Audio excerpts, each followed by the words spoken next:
তারা আসবে বিচারের মাঠে অজুর চকচকে চিহ্ন নিয়ে। 1 2 তারপরে বলছেন লাইসা কাযালিকা গায়রুহুম, অন্যরা কেউ এভাবে আসবে না। তাহলে একবারে আদম থেকে নিয়ে কিয়ামত পর্যন্ত রাসূল সাল্লাল্লাহু আলাইহি সাল্লামের উম্মত ব্যতীত অজুর চেহারা চকচকে হয়ে আর কেউ আসবে না, শুধু আমরাই। ইন্নাল হামদালিল্লাহ নাহমাদুহু ওয়া নাস্তাঈনুহু মান ইয়াহদিহিল্লাহু ফালা মুদিল্লা লাহু ওয়া মান ইউদ্লিল ফালা হাদিয়া লাহু ওয়া আশহাদু আল লা ইলাহা ইল্লাল্লাহু ওয়াহদাহু লা শারীকা লাহু ওয়া আশহাদু আন্না মুহাম্মাদান আবদুহু ওয়া রাসূলুহু।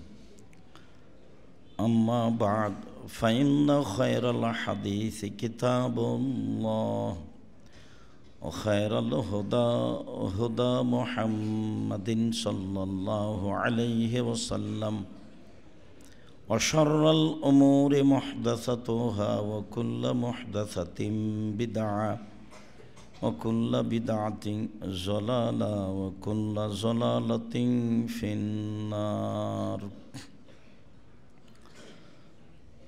أعوذ بالله من الشيطان الرجيم. يا أيها الذين آمنوا إذا قمتم إلى الصلاة فاغسلوا وجوهكم وأيديكم إلى المرافق امسحوا برؤوسكم وأرجلكم إلى الكعبين. عن أبي مالك الأشعري رضي الله تعالى عنه قال قال رسول الله صلى الله عليه وسلم الطهور شطر الإيمان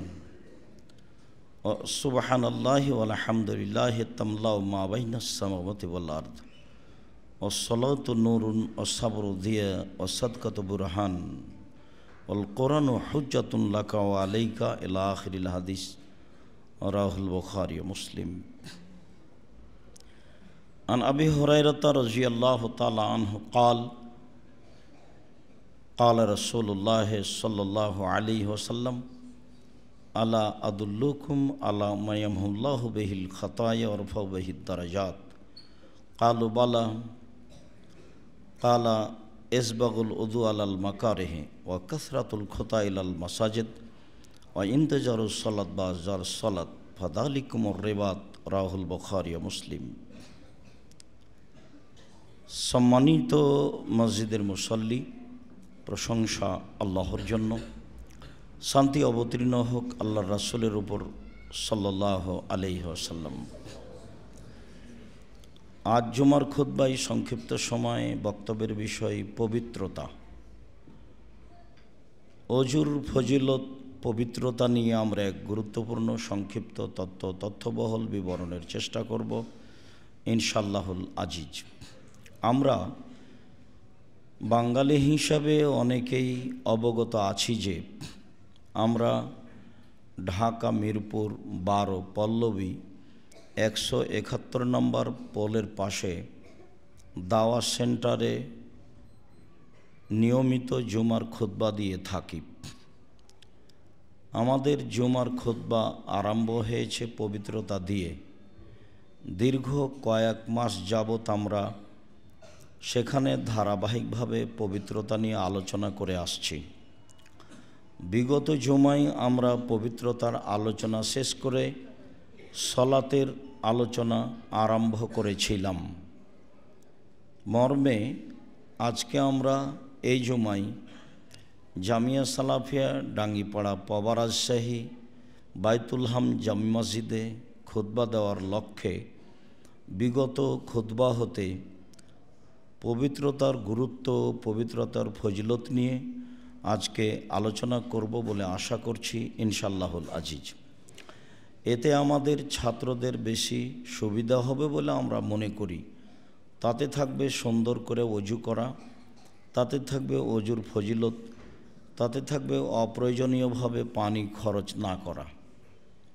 এমনিতেই ট্যাপ ছেড়ে রাখা বা জোরে ছেড়ে রাখা তা জায়েজ নয়, পানি অপচয় করা নিষেধ। পবিত্রতা নিয়ে আলোচনাতে আল্লাহ তাআলা বলেন, ইয়া আইয়ুহাল্লাযীনা আমানু ইযা কুমতুম ইলাস সালাত, পৃথিবীর মানুষ যখন তোমরা সালাত আদায়ের ইচ্ছা পোষণ করবে, ফাগসিলু ওজুহাকুম ওয়া আইদিয়াকুম ইলাল মারাফিক, তখন তোমরা মুখমণ্ডল ও হাত দয় কোনই পর্যন্ত ধুয়ে নাও।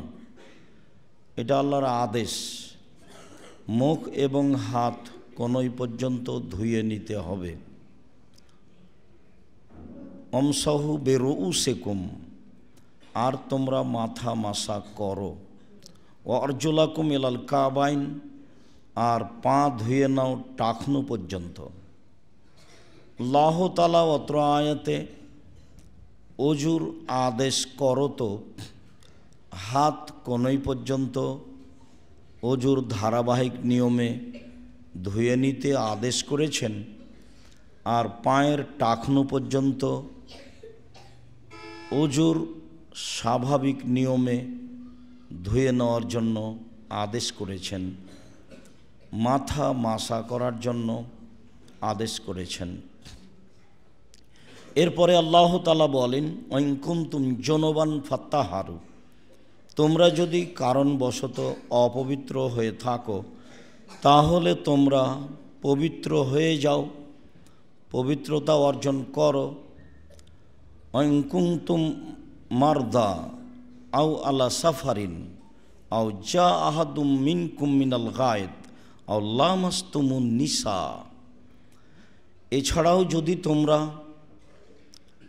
অসুস্থ হও, এছাড়াও যদি তোমরা সফরে থাকো, এছাড়াও যদি তোমরা পেশাব পায়খানার প্রয়োজনীয় কাজ সেরে আসো, এছাড়াও যদি তোমরা পারিবারিকভাবে সহবাসের কারণে গোসলের প্রয়োজন হয়, ফালাম তাজিদু মাআ, ওই সময়ে যদি তোমরা পানি না পাও, ফাতায়াম্মামু সাঈদান তাইয়্যিবা, তখন তোমরা পবিত্র মাটি দিয়ে অজু করে নাও, পবিত্র মাটি দিয়ে তায়াম্মম করে নাও।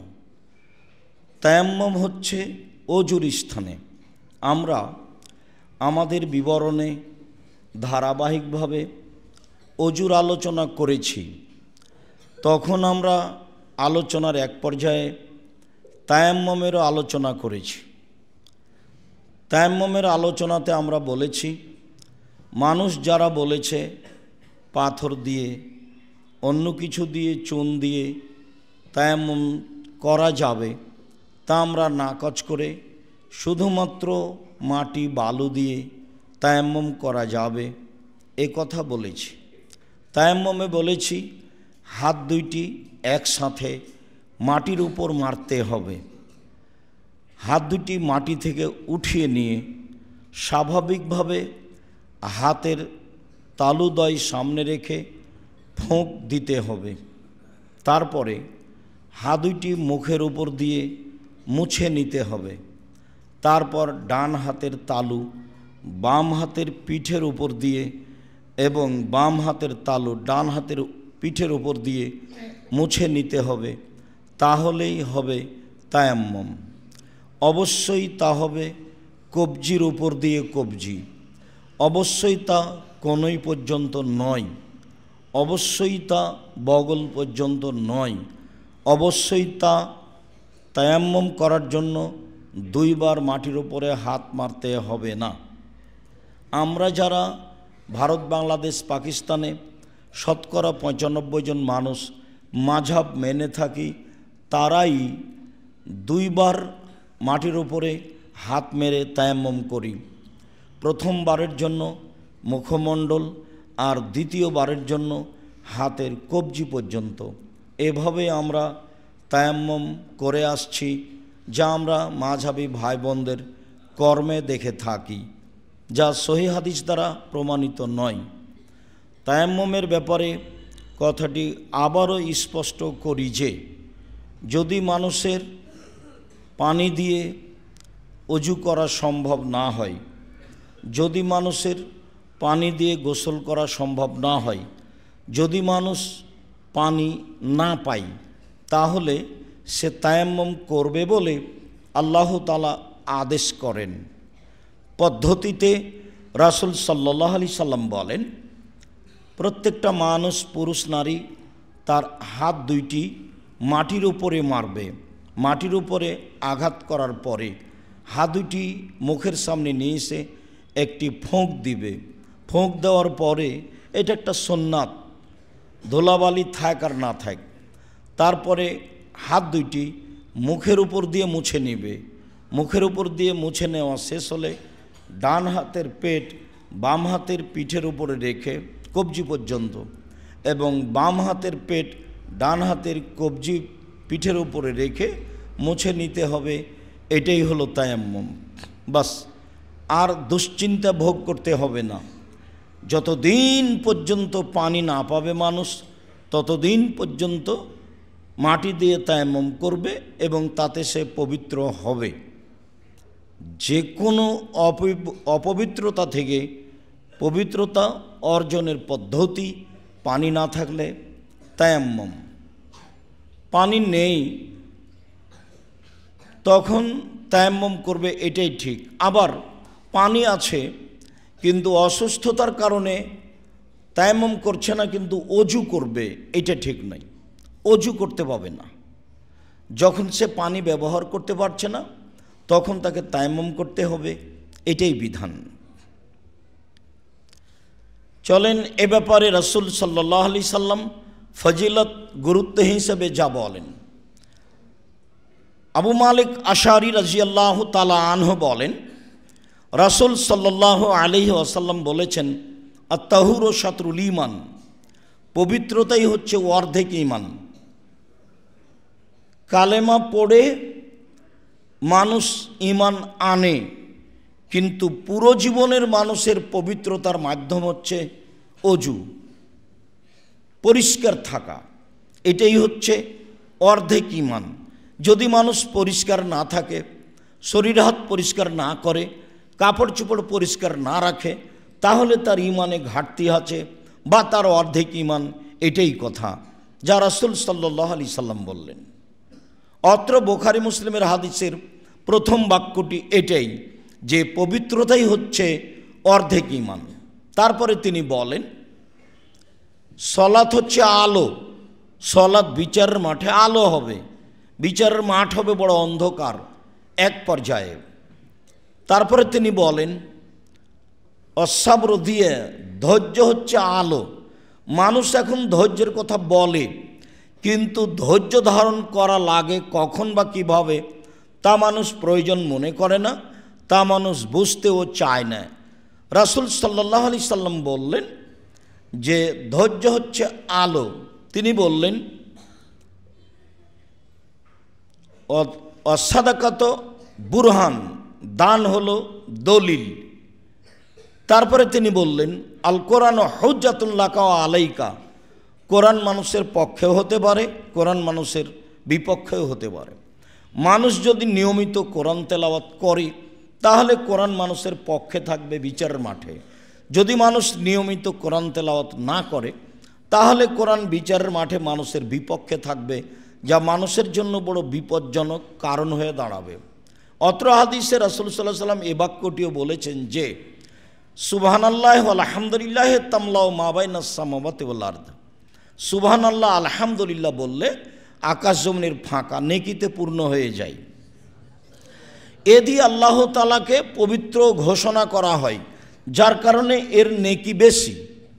যার কারণে মানুষকে সুবহানাল্লাহ আলহামদুলিল্লাহ আল্লাহু আকবার বলে তাসবিহ জিকির আজকার করতে বলা হয়েছে। যার কারণে রাসূল সাল্লাল্লাহু আলাইহি সাল্লাম বলেছেন, সুবহানাল্লাহি ওয়া বিহামদিহি সুবহানাল্লাহিল আযীম। এই দুটা তাসবির নেকি বিচারের মাঠে নেকির পাল্লায় ভারী। তবে একথাও তিনি বলেছেন, সুবহানাল্লাহি ওয়া আলহামদুলিল্লাহি ওয়া লা ইলাহা ইল্লাল্লাহু আল্লাহু আকবার, এটা হচ্ছে সবচেয়ে আল্লাহর নিকটে পছন্দনীয় কালেমা, যা দিয়ে আল্লাহ তাআলার পবিত্রতা ঘোষণা করা হয়, যা দিয়ে তার প্রশংসা করা হয়। আবু হুরায়রা রাদিয়াল্লাহু তাআলা আনহু বলেন, রাসূল সাল্লাল্লাহু আলাইহি ওয়াসাল্লাম একদা বললেন, আলা আদুল্লুকুম আলা মা ইয়ামহুল্লাহু বিহিল খাতায়া ওয়া ইয়ারফাউ বিহিদ দারাজাত। আমি কি তোমাদেরকে এমন একটি আমলের কথা বলে দিব না যাতে তোমাদের পাপ মিটে যাবে, মান বেড়ে যাবে?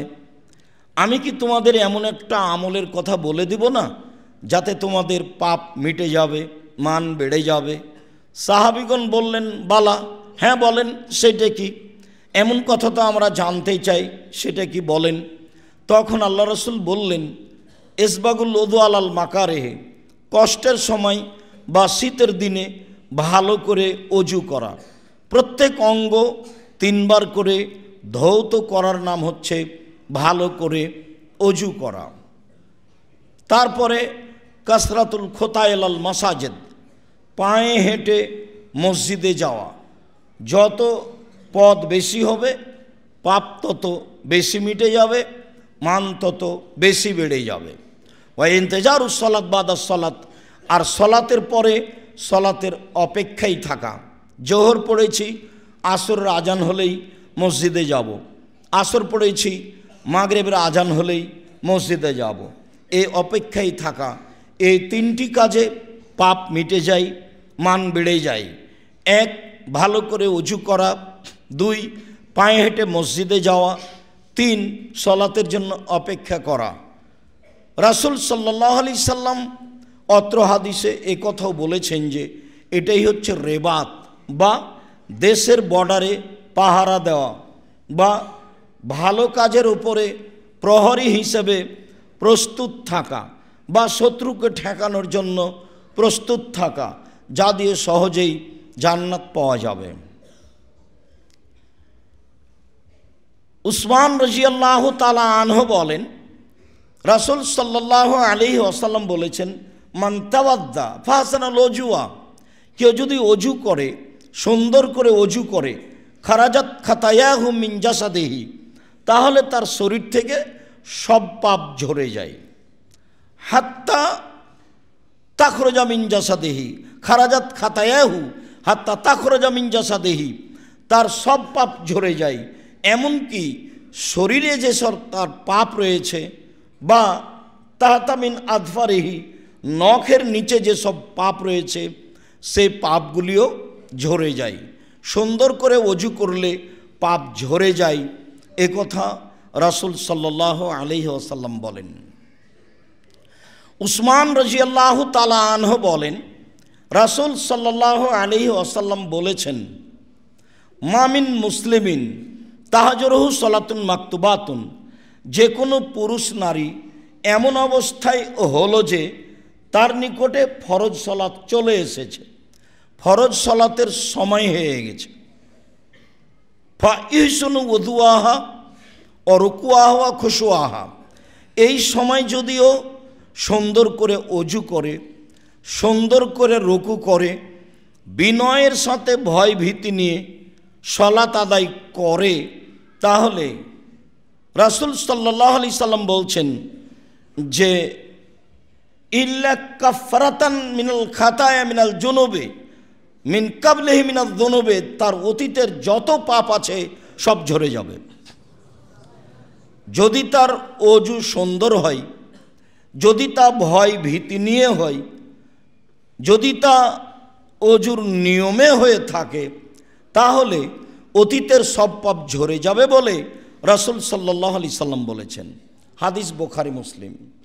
অন্য এক বর্ণনায় এসেছে, আবু হুরায়রা রাদিয়াল্লাহু তাআলা আনহু বলেন, রাসূল সাল্লাল্লাহু আলাইহি ওয়াসাল্লাম বলেছেন, আল ওযু ইহদামু মা কানা কাবলাহু, অজু অতীতের সব পাপকে মুছে দেয়। অজু অতীতের সব পাপকে মুছে দেয়। অজু করলে সে নিষ্পাপ হয়ে যায়, যা আমরা ধারাবাহিক হাদিসে অবগত হতে পারব।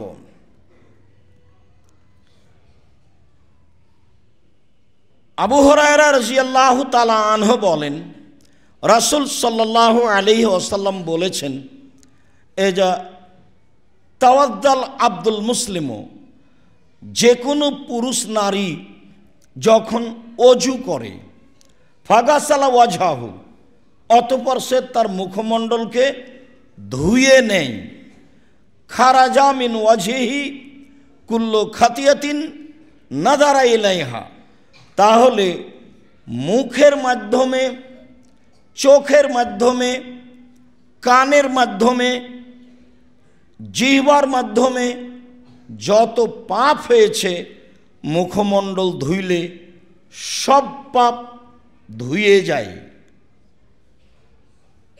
মিনাল মায়ে আও কাতরাত মিন আখেরিল মায়ে, শেষ ফোঁটাই আর না হলে অজুর শেষে, শেষ ফোঁটাই অজুর শেষ পানির ফোঁটাই আর না হলে অজুর শেষেই তার সব পাপ ধুয়ে যায়।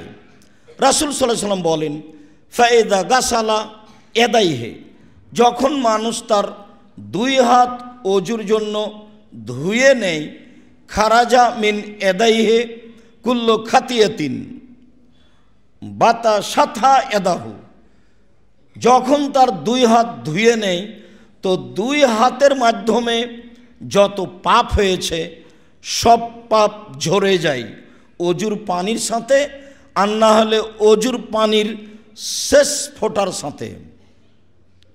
রাসূল সাল্লাল্লাহু আলাইহি সাল্লাম বলেন, ফায়দা গাসালা রিজলাইহে, যখন অজু করতে গিয়ে মানুষটি তার দুই পা ধুয়ে নেয়, খারাজা মিন রিজলাইহে কুল্লু খাতিয়াতিন মাসা রিজলাহু, তার দুই পায়ের মাধ্যমে চলে যে পাপ হয়েছে সেই পাপ ঝরে যায়।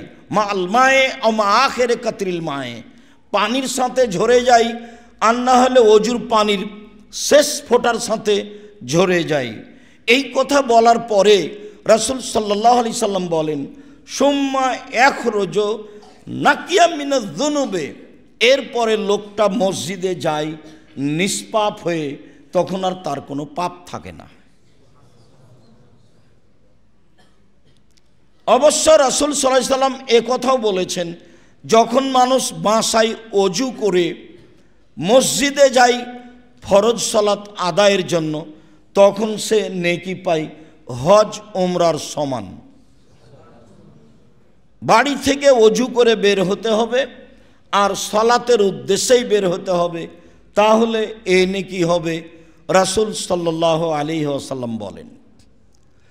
উসমান রাদিয়াল্লাহু তাআলা আনহু বলেন, রাসূল সাল্লাল্লাহু আলাইহি ওয়াসাল্লাম বলেছেন, মান তাওয়াদ্দা ওযুই হাজা, একদা উসমান রাদিয়াল্লাহু তাআলা আনহু অজু করে দেখালেন, যে অজু রাসূল সাল্লাল্লাহু আলাইহি সাল্লাম করেছেন সেই অজু শেষে তিনি বললেন যে আল্লাহর নবী বলেছেন, মান তাওয়াদ্দা ওযুই হাজা, কেউ যদি আমার মতো এইভাবে অজু করে, সুন্দর করে অজু করে, ফা ইসাল্লি রাকাতাইন, তারপরে 2 রাকাত সালাত আদায় করে, অলাম ইউহাদ্দিসু নাফসাহু ফিহিমা বিশাইইন, আর তাতে যদি কোনো অপ্রয়োজনীয় কথা না বলে, মনে মনে কথা না বলে, বা কোনো কথাই যেন ভিতরে না আসে, মনে না আসে, আল্লাহু আকবার বললেই শয়তান আপনার অন্তরে অনেক কথা জাগাবে। রাসূল সাল্লাল্লাহু আলাইহি সাল্লাম বলেন, কেউ যদি এইভাবে অজু করে আর 2 রাকাত সালাত আদায় করে, 2 রাকাত সালাতে মনে মনে কথা না বলে, তাহলে গোফের আলাহু মা তাকাদ্দামা মিন জামবিহি, তার অতীতের সব পাপ ক্ষমা। অবশ্য অত্র হাদিসে অজুর সাথে সলাতের কথা রয়েছে, আর উপরের হাদিসগুলিতে অজুর সাথে সলাতের কথা ছিল না, বরং এভাবেই আল্লাহ রাসূল বলেছেন যে অজু যদি সুন্দর হয় তাহলে অতীতের সব পাপ ক্ষমা হয়ে যাবে। এই হাদিসে যে ভাষা ব্যবহার করা হয়েছে সেই ভাষা ইসলাম গ্রহণের ব্যাপারেও বলা হয়েছে। তাতে রাসূল সাল্লাল্লাহু আলাইহি সাল্লাম বলেছেন, কোনো মানুষ যদি ইসলাম গ্রহণ করে তাহলে ইহদামু মা কানা কাবলাহু, অতীতে তার যা পাপ যে কোনো অন্যায় থেকেছে সব ঝরে যাবে।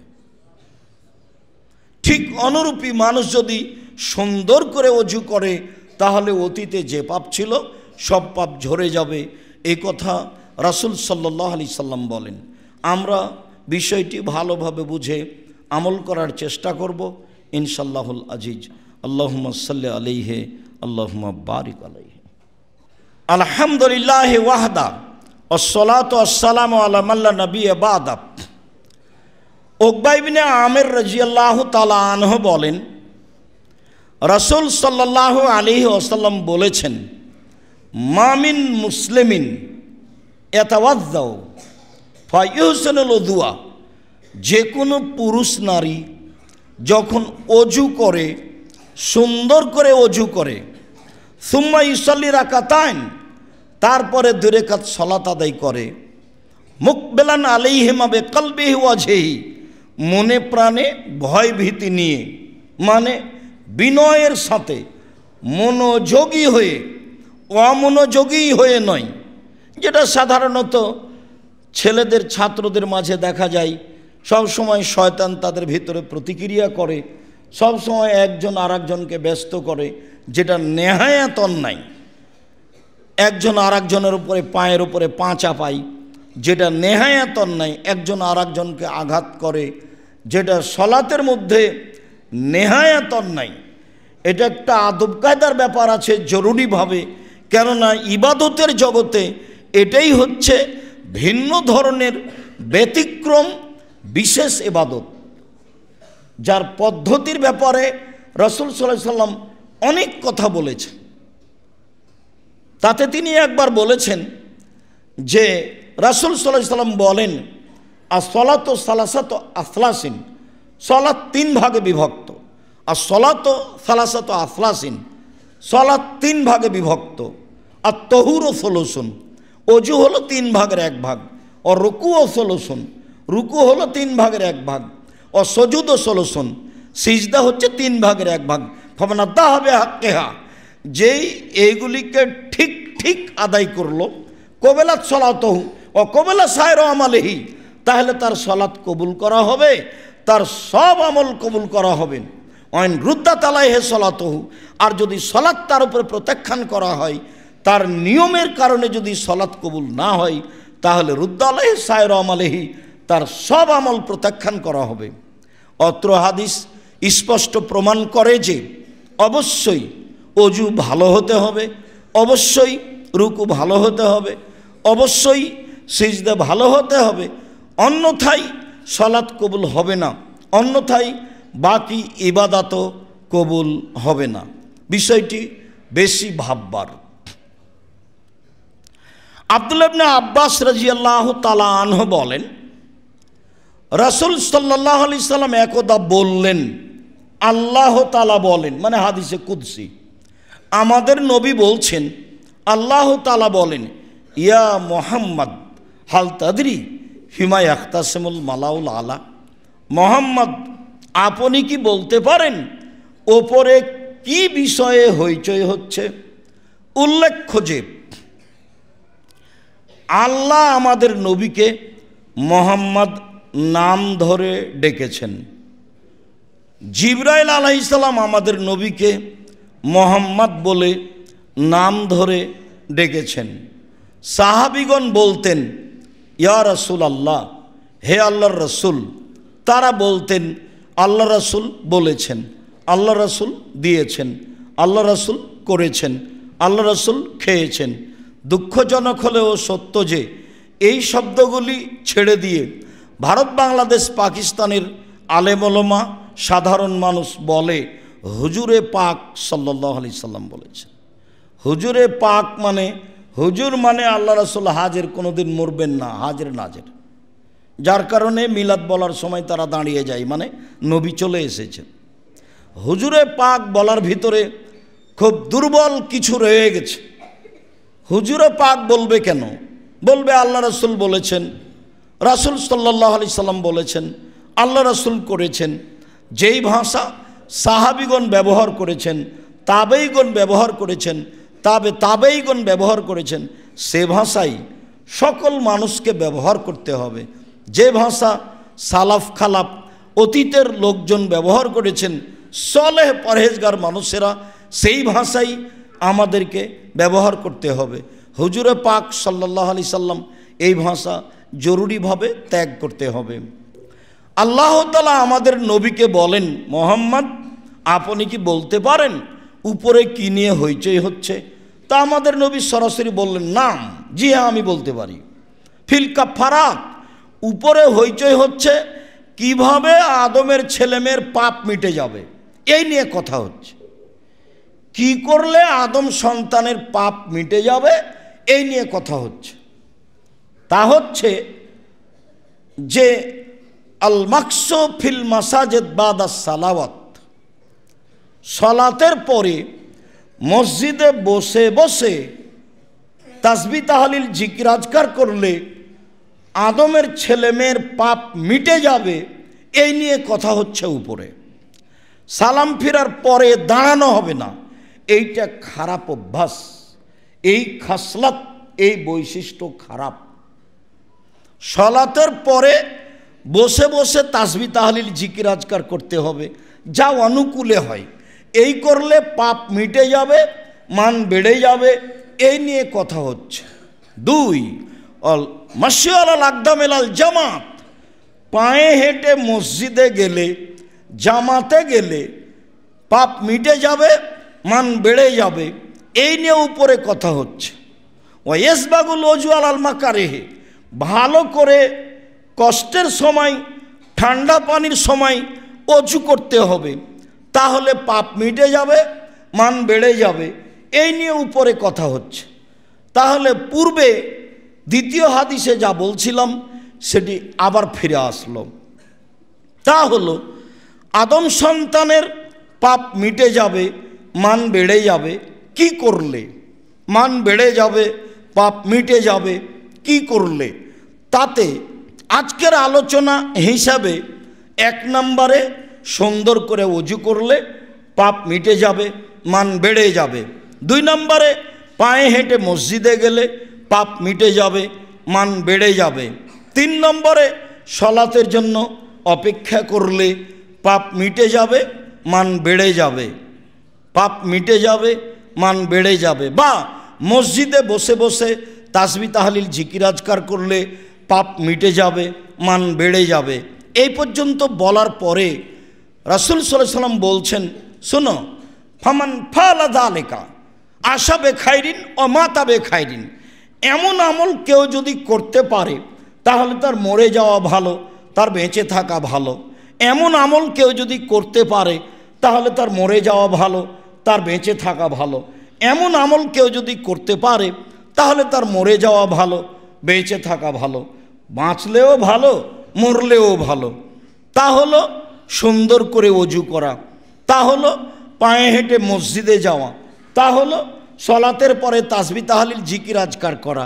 এতে মরে যাওয়া ভালো, বেঁচে থাকা ভালো।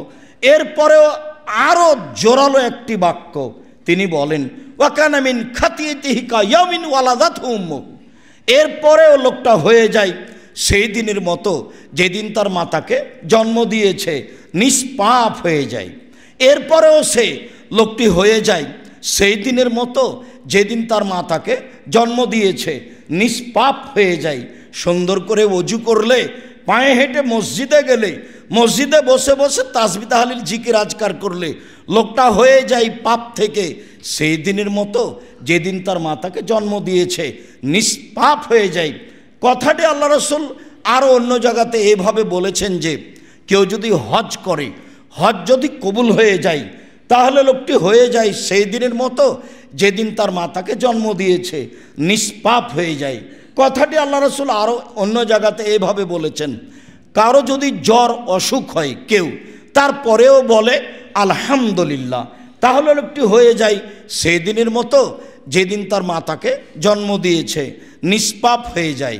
এখানে একটি হাদিস উল্লেখ্য যে রাসূল সাল্লাল্লাহু আলাইহি সাল্লাম বলেছেন, বুখারী মুসলিমের হাদিস, কারো যদি গায়ে জ্বর হয় তাহলে তার পাপ ঝরে যায় কামারের ভাটিতে কর্মকারের হাপরে লোহা স্বর্ণ চাঁদি দিলে কিছুক্ষণ পরে লাল হয়ে গেলে ও থেকে ময়লা ঝরে যায় যেমন, জ্বর হলে পাপ ঝরে যায় তেমন।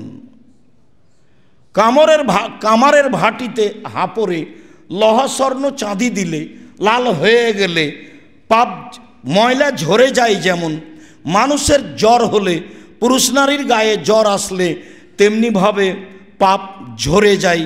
এই কথা রাসূল সাল্লাল্লাহু আলাইহি ওয়াসাল্লাম বলেন। যদিও আমাদের দেশের লোক বা এখন বর্তমান মানুষের হাতে টাকা পয়সা হলেই, মাথা ব্যথা হলেই তারা চিকিৎসার জন্য সিঙ্গাপুর যেতে চায়, ধৈর্যের হিসাব তারা করে না। ধৈর্য ধারণ করলে রোগের কারণে, জ্বরের কারণে মানুষের পাপ মিটে যাবে, এ কথাই ঠিক। সম্মানিত দিনী ভাই ও বোন, সম্মানিত মসজিদের মুসল্লি, রাসূল সাল্লাল্লাহু আলাইহি ওয়াসাল্লাম এই হাদিসের শেষে আরও একটি কথা, গুরুত্বপূর্ণ কথা বললেন। তিনি বললেন, মুহাম্মদ এজা সাল্লাইতা ফাকুল, যখনই তুমি সালাত আদায় করবে তখনই তুমি বলবে। এটা আল্লাহ আমাদের নবীকে আদেশ করছেন। শোনেন, আপনি যখনই সালাত আদায় করবেন তখনই আপনি বলবেন, আল্লাহুম্মা ইন্নী আসআলুকা ফিলাল খায়রাতে ওয়া তারকাল মুনকারাতে ওয়া হুব্বাল মাসাকিন। আল্লাহ, তোমার কাছে চাচ্ছি অপছন্দ কর্ম ছেড়ে দিতে, পছন্দনীয় কর্ম করতে, আর ফকির মিসকিনের ভালোবাসা তোমার কাছে চাই। ফকির মিসকিনকে ভালোবাসা তোমার কাছে চাই, অপছন্দ কর্ম ছেড়ে দেওয়া তোমার কাছে চাই, ভালো কর্ম করা।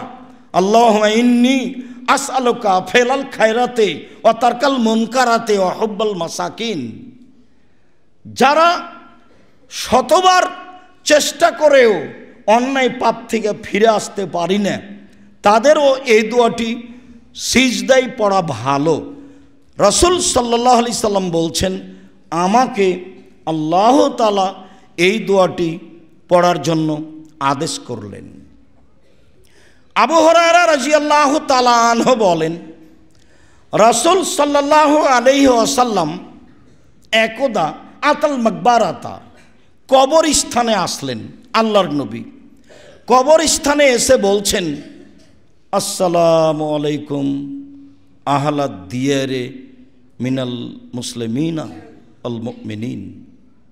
হে কবরবাসী, তোমাদের প্রতি শান্তি অবতীর্ণ হোক। ওয়া ইন্না বিকুম লাহিকুনা, অবশ্যই আমরা তোমাদের সাথে সাক্ষাৎ করব। এইটুকু বলার পরে তিনি বলছেন, ইন্নি ওয়াদাত্ত আন্না রাআইনা ইখওয়ানানা, আমার মনটা চাই যে আমি আমার ভাইদের সাথে সাক্ষাৎ করি। এই কথা মুহাম্মদ সাল্লাল্লাহু আলাইহি ওয়াসাল্লাম বললেন। কবরের পাশে এসে এই বাক্য বলে ফেললেন যে আমার মনটা চাই যে আমি আমার ভাইদের সাথে সাক্ষাৎ করি। এইটুকু বলতেই সাহাবীগণ বলছেন, কেন আওয়াল আসনা ইখওয়ানাকা, আমরা কি আপনার ভাই নই? আপনি এভাবে বললেন মানে? কবরে এখানে সালাম দিয়ে বলছেন আমার মনটা চাই যে আমি আমার ভাইদের সাথে সাক্ষাৎ করি, কেন আমরা কি আপনার ভাই নই?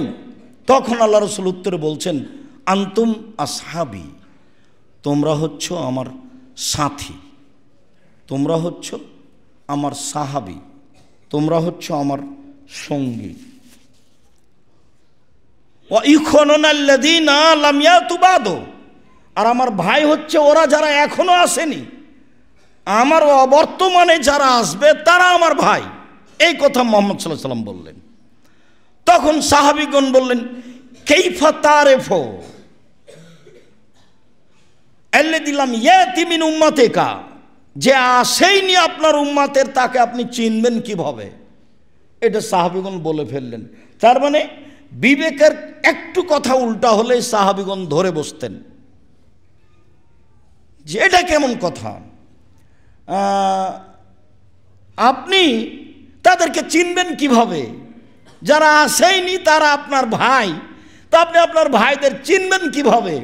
এই কথা আল্লাহ রাসূল বললেন। তখন আল্লাহ রাসূল বলছেন, আচ্ছা দেখো তো, আর এই তোমাদের মতামত কি?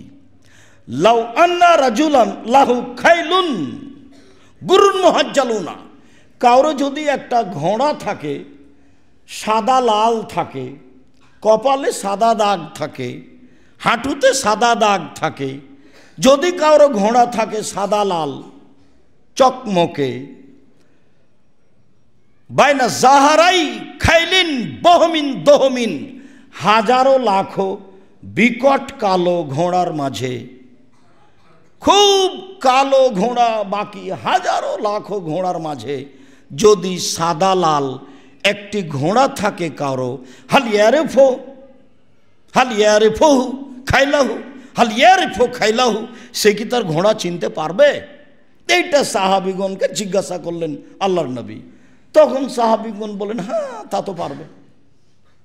তখন আল্লাহ রাসূল বলছেন, শোনো, আমার উম্মত হুম ইয়াতুনা ইয়াউমাল কিয়ামা মিন আসারিল ওজুয়ে গুরাম মুহাজ্জালিনা, বিচার মাঠে আমার উম্মত অজুর জায়গাগুলি চকচকে অবস্থায় আসবে, তাদের অজুর অঙ্গগুলি চকচক চকচক করবে। ওই লোকটা যেমন সাদা লাল দেখে হাজারো কালো ঘোড়ার মধ্যে নিজের ঘোড়া চিনে নিবে, আমি মুহাম্মদ সাল্লাল্লাহু আলাইহি সাল্লাম আমার উম্মতের অজুর জায়গাগুলি দেখে আমি তাদের চিনে নিব। অন্য এক বর্ণনা এসেছে, সাহাবিগণ বললেন, কাইফা তারিফু উম্মাতুকা মিন বাইনিল উমামে ফিমা বাইনা নূহিলা উম্মাতেকা, হাজার হাজার কোটি কোটি মানুষ চলে গেছে, নূহ থেকে নিয়ে আমার আপনার উম্মাত পর্যন্ত কত মানুষ গেছে, আপনি তাদের কিভাবে চিনবেন? তখন আল্লাহ রাসূল বলছেন, শোনো, হুম ইয়াতুনা মিন আসারিল ওজুয়ে, তারা আসবে বিচারের মাঠে অজুর চকচকে চিহ্ন নিয়ে, 1 2। তারপরে বলছেন, লাইসা কাযালিকা গায়রুহুম, অন্যরা কেউ এভাবে আসবে না। তাহলে একবারে আদম থেকে নিয়ে কিয়ামত পর্যন্ত রাসূল সাল্লাল্লাহু আলাইহি সাল্লামের উম্মত ব্যতীত অজুর চেহারা চকচকে হয়ে আর কেউ আসবে না, শুধু আমরাই, শুধু রাসূল সাল্লাল্লাহু আলাইহি সাল্লামের উম্মতই বিচার মাঠে অজুর অঙ্গগুলি চকচকে অবস্থায় আসবে, যা তিনি বললেন। তিনি আরো বললেন, ওয়ারিফুহুম আন্নাহুম ইউতুনা কুতুবাহুম বিআইদিহিম, আমার উম্মতের ডান হাতে আমলনামা দেওয়া হবে, এইটা আমি দেখে চিনে নেব। আবার বলছেন, ওয়ারিফুহুম তাসানা বাইনা আইদিহিম যুরিয়াতুহুম তাসা বাইনা আইদিহিম যুরিয়াতুহুম, তাদের সামনে তাদের ওই সব ছোট ছোট ছেলে মেয়ে যেগুলো বাল্য অবস্থায় মারা গেছে, তারা ছুটাছুটি করবে, আমি এইটা দেখে আমার উম্মত চিনে নিব। তাহলে তিনি তার উম্মতকে চিনে নেওয়ার 3টি চিহ্ন আলামত উল্লেখ করলেন। তার একটা হলো এই যে আমাদের নবী মুহাম্মদ সাল্লাল্লাহু আলাইহি সাল্লামের উম্মত বিচারের মাঠে আসবে অজুর চিহ্নগুলি চকচকে চকমকে অবস্থায়, যা দেখে আল্লাহর নবী আমাদেরকে চিনে নেবেন।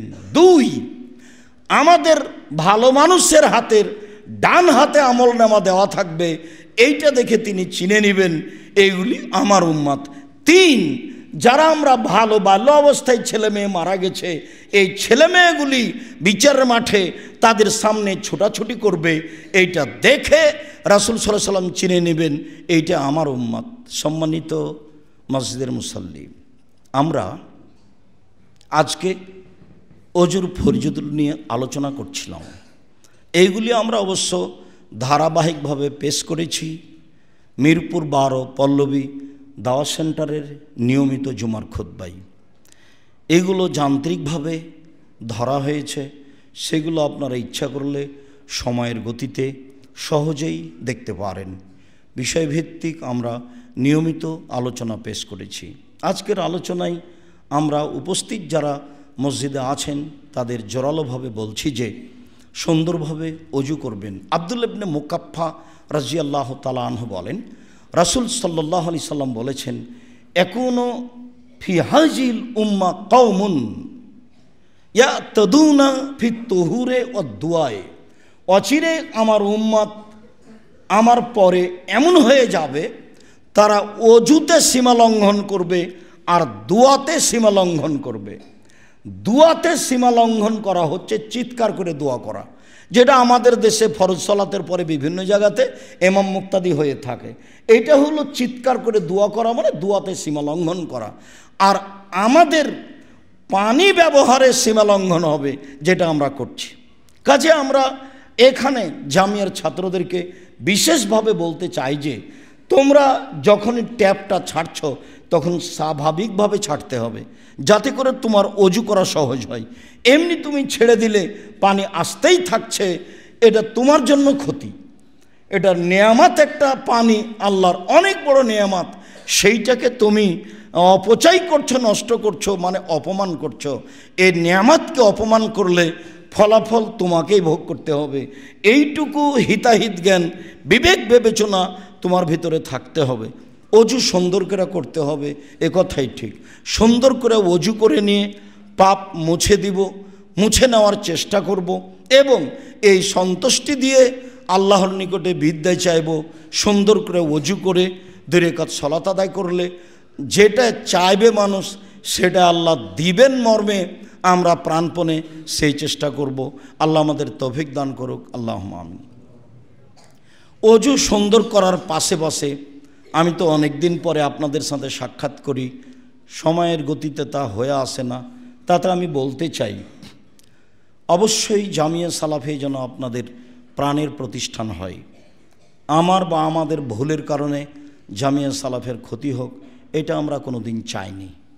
মানুষ হিসাবে যদি কোথাও ত্রুটি থাকে তাহলে আমরা বলি আল্লাহকে, আল্লাহ আমরা ত্রুটি নিয়ে জামিয়া সালাফের সেবা করতে চাই না। যেখানে ত্রুটি আছে সেটা তুমি অবগত করালে আমরা মানুষ হিসাবে ছেড়ে দেওয়ার চেষ্টা করব ইনশাল্লাহ। আর যদি কোনো ত্রুটি থাকে যেটা আমরা জানতে পারি না বা তোমার পক্ষ থেকে অবগত হতে পারি না, তাহলে তুমি আমাদের শ্রম দিয়ে সেটা পার করে দিও। ওই ক্ষতি দিয়ে যেন জামিয়া সালাফের ক্ষতি না হয়, এবং তা দিয়ে যেন আমাদের পরকালের ক্ষতি না হয়। আমরা তোমাকে সন্তুষ্ট করতে এসে পরকালের ক্ষতি হোক, এটা আমরা চাইনি।